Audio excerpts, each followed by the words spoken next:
If you start blaming Africans for not taking the vaccines, you're just basically misunderstanding or misrepresenting what the situation is.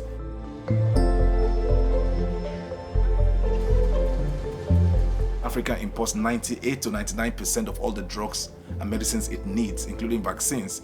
That is unhealthy. That's the reason why you see Africans screaming about strategic autonomy in vaccine manufacturing.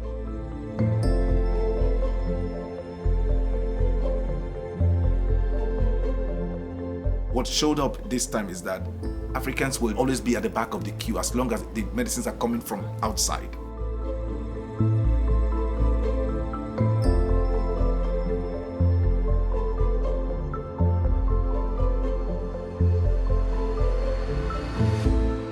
At first, the vaccine was not available to everybody because they had to do a tier system because of the quantity that was available. And it was also the recommendation of the WHO to prioritize the most vulnerable. And so those who were on the front line, the health workers, were prioritized first. Then it came down to the old people from 60 and above.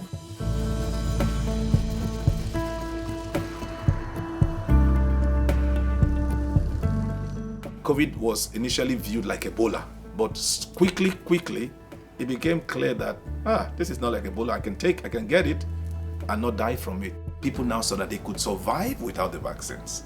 And as such, when time passed, the fear that people had for COVID simply just vanished. They just don't feel that it's a threat anymore.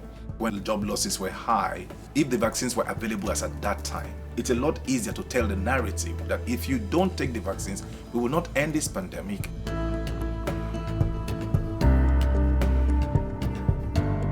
Many people in some parts of the country did not even see COVID at all. In some states, they didn't simply believe that it existed. In their experience, there was no such mortality from such a disease. It is difficult to convince them that there is COVID and that it can kill and it is killing and that you should be vaccinated against it.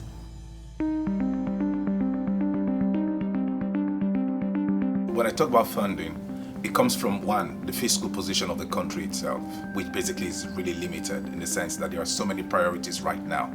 And as such, to be able to carve out funding to make emergency purchase of vaccine doses right now is not a priority of the Nigerian government. So the question here will be, where are they going to take the money from? They're going to take the money away from all the other social programs that are happening, or are they going to take the money away from the security challenges that they're currently experiencing? So because of those many competing priorities, it becomes difficult for the country itself to allocate enough resources to acquire vaccines. It also takes a lot of funding to get the vaccines to where they should be in terms of the logistics, the distribution and all of that, but also in terms of creating campaigns, because you need to send health workers to the streets, to the rural areas to take the vaccines to the people where they are.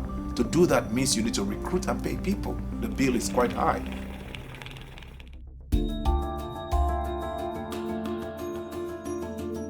There was a serious disinformation campaign by anti-vaxxers.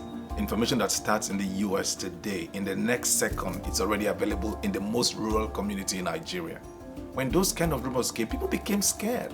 But it's not only in Nigeria or in Africa, it's all over the world. The anti-vaccine population in Africa is quite limited, and their impact is quite limited because today you still see many Africans take their kids for routine immunization, so they are not against vaccines.